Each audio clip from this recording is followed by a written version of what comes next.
আসসালামু আলাইকুম everyone, welcome to my channel.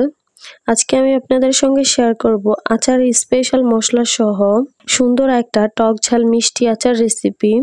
এই আচারটা অনেক বেশি টেস্টি হয় আর 1 বছর সংরক্ষণ করে রেখে খেতে পারবেন, কোনো রকমের ঝামেলা পড়তে হবে না। ছিলকা সহ এই আচারটা খেতে অনেক বেশি মজা আর দেখতেও কিন্তু অনেক বেশি সুন্দর। মাত্র 1-2 ঘন্টা রোদে দিয়ে কিন্তু এই আচারটা তৈরি করে ফেলতে পারবেন। কথা না বাড়িয়ে চলে যাচ্ছি পুরো রেসিপিতে। আশা করছি আমার আজকের রেসিপিটি আপনাদের কাছে অনেক ভালো লাগবে আর কাজেও আসবে। এই আচারটি তৈরি করার জন্য একটু শক্ত হয়ে গেলে আমের আটিটা তখনই ভালো হয় আচারটি বানাতে। আচারটি তৈরি করার জন্য আমি এখানে একটি আমকে মাঝখান থেকে ফালি করে নিচ্ছি। আর আচারটা যখন দেখবেন ভেতর থেকে আটিটা একটু শক্ত হয়ে গেছে তখনই আচারটা বানালে বেশি কিন্তু ভালো হয়। এভাবে করে আমি আমগুলোকে 8 পিস করে নিয়েছি একটি আমকে। আমি এভাবে 5টির মতো আম কেটে এভাবে টুকরো করে নিয়েছি। একটা আমকে আমি এভাবে 8 টুকরো করে নিয়েছি আর আমি আমগুলোকে কাটার আগেই কিন্তু ধুয়ে পরিষ্কার করে নিয়েছি, কাটার পর কিন্তু ধোয়া যাবে না। এখন আমি একটা সরিষা পেস্ট তৈরি করে নিচ্ছি।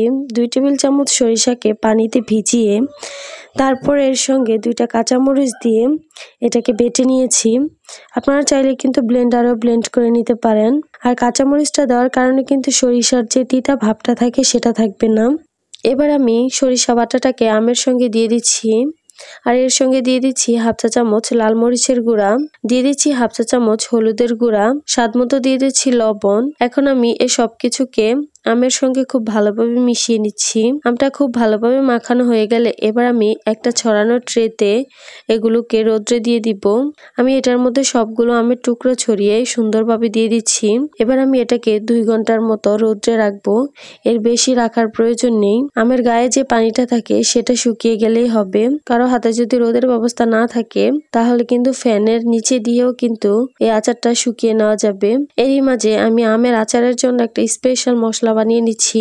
আমি এখানে 1 টেবিল চামচ নিয়ে নিচ্ছি জিরা, 1 টেবিল চামচ পাঁচফোড়ন, হাফ চা চামচ নিয়ে নিচ্ছি মৌরি, 5 থেকে 6টির মতো দিয়ে দিচ্ছি শুকনা মরিচ।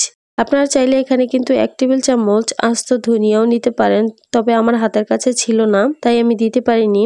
এবার মশলাটাকে হালকা আছে একটু ভেজে নিচ্ছি। মশলাটা যখন নেড়েচেড়ে ভাজা হয়ে গেছে তারপর আমি এটাকে উঠিয়ে ব্লেন্ড করে নিব। আমি ব্লেন্ডার দিয়ে এটাকে একটু গুঁড়ো করে নিচ্ছি। আপনারা চাইলে এটাকে পাটায় পিষে নিতে পারেন, একদমই গুঁড়ো করার দরকার নেই। এরকম একটু দানাদার থাকলে কিন্তু আচারটা খেতে অনেক বেশি মজা লাগে। আমার এখানে রোদে শুকানো হয়ে গেছে আমটা, দেখতেই পাচ্ছেন এখানে আমের গা থেকে পানিটা কিন্তু টেনে এসেছে। এবার আমি আচার বানাতে চলে যাব। এই আচারটা বানানোর জন্য চুলায় একটি প্যান বসিয়ে তাতে হাফ কাপ দিয়ে দিচ্ছি সরিষার তেল। তেলটা কিছুটা গরম হয়ে আসলে এখন আমি এখানে দিয়ে দিচ্ছি হাফ চা চামচ আস্ত পাঁচফোড়ন। এরপর এখানে আমি দিয়ে দিচ্ছি 3 থেকে 4টির মতো রসুনের কোয়া আর দিয়ে দিচ্ছি 3 থেকে 4টির মতো শুকনো মরিচ। রসুন আর শুকনো মরিচটাকে একটু পাঁচফোড়নের সঙ্গে তেলের মধ্যে একটু ভেজে নিব। হালকা ভেজে নেওয়ার পর এবার এখানে আমি দিয়ে দিচ্ছি দারচিনি, তেজপাতা, এলাচ। আবার এই সবকিছুকে একটু নেড়েচেড়ে মিশিয়ে ভেজে নিচ্ছি। একটু নেড়েচেড়ে ভেজে নিয়ে এবার এখানে আমি দিয়ে দিব আমের টুকরোগুলো। আমি আমের টুকরোগুলো দিয়ে দেওয়ার পর সরিষার তেলের সঙ্গে কিছুক্ষণের জন্য আমের টুকরোগুলোকে ভেজে নিচ্ছি। এটা যেহেতু কাঁচা আম তাই আমের টুকরোগুলো সরিষার সঙ্গে ভেজে নিলে কিন্তু খেতে বেশি মজা লাগবে। একটু নেড়েচেড়ে ভেজে নিয়ে এবার এখানে আমি দিয়ে দিচ্ছি 1/4 কাপ সাদা সিরকা। আর এই সাদা সিরকাটার কারণেই কিন্তু আচারটা 1 বছর অনায়াসে রেখে খেতে পারবেন, কোনো রকমের ঝামেলায় পড়তে হবে না, আচার নষ্ট হবে না। আর আজকের এই আচারের মধ্যে আমি কোনো রকমের পানি দিচ্ছি না, শুধুমাত্র সিরকাটা দিয়েই কিন্তু এই আচারটা আমি তৈরি করব। এবার এখানে আমি দিয়ে দিচ্ছি হাফ কাপ গুড়, তবে আপনারা চাইলে গুড়ের পরিবর্তে এখানে চিনিও ব্যবহার করতে পারেন। তবে গুড়টা দিলে কালারটা অনেক বেশি সুন্দর আসে আর খেতে অনেক বেশি টেস্ট হয়। এবার আমি যে আগে থেকে মশলাটা তৈরি করে রেখেছিলাম সেখান থেকে 2 টেবিল চামচের মতো মশলা দিয়ে দিচ্ছি। এবার আমি আবারও সবকিছুকে একসঙ্গে মিশিয়ে নিচ্ছি। নাড়াচাড়া করে এবার আমি একটা ঢাকনা দিয়ে ঢেকে চুলার মিডিয়াম আঁচে জাল করব যতক্ষণ পর্যন্ত সুন্দর একটা কালার চলে আসবে। ঢাকনা দিয়ে ঢেকে এভাবে 5 থেকে 7 মিনিটের মতো জাল করব। দেখবেন খুব সুন্দর আমগুলো সিদ্ধ হয়ে গেছে আর আমের গা থেকে অনেকটা পানি ছেড়ে এসেছে। আর এই পানিটা থেকেই কিন্তু পুরোপুরি সিদ্ধ হয়ে যাবে আমের আচারটা। আমরা যেহেতু আচারটাকে 1 বছর সংরক্ষণ করব, তাই আমের গায়ের মধ্যে কোনো রকমের পানি রাখা যাবে না, একদমই শুকিয়ে ফেলতে হবে। এবার এই পর্যায়ে এখানে আমি দিয়ে দিচ্ছি স্বাদমতো বিট লবণ। আর এই বিট লবণ দেওয়ার কারণেই কিন্তু আচারটা অনেক বেশি টেস্ট হয়। দেখতেই পাচ্ছেন আমার এখানে আচারটা খুব সুন্দর একটা কালার চলে এসেছে। আর আচারের গা থেকে পানিটাও কিন্তু শুকিয়ে গেছে।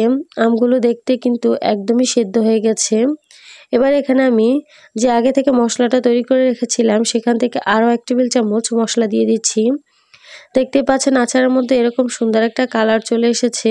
আর আমার এখানে আচারটা কিন্তু একদমই তৈরি হয়ে গেছে। এবারে আচারটাকে উঠিয়ে নিচ্ছি। তারপর আপনাদেরকে পরিবেশন করে দেখিয়ে দিচ্ছি। আচারটা পুরোপুরি ঠান্ডা হয়ে গেলে একটা কাচের বয়ামের মধ্যে রেখে 1 বছর সংরক্ষণ করে রেখে খেতে পারবেন। আশা করছি দেখিয়ে বুঝতে পারছেন আচারটা দেখতে কতটা সুন্দর হয়েছে। এটা দেখতে যেমন সুন্দর হয়েছে, খেতেও কিন্তু অনেক বেশি মজার হয়েছে। আশা করছি আমার আজকের রেসিপিটি আপনাদের কাছে অনেক ভালো লেগেছে আর সহজে লেগেছে। যদি ভালো লেগে থাকে অবশ্যই আমার চ্যানেলটি সাবস্ক্রাইব করবেন। আর পাশে থাকা বেল বাটনটি ক্লিক করে রাখবেন আমার পরবর্তী ভিডিওর নোটিফিকেশন সবার আগে পাওয়ার জন্য। আজকে এ পর্যন্তই। সবাই অনেক বেশি ভালো থাকবেন। আল্লাহ হাফেজ।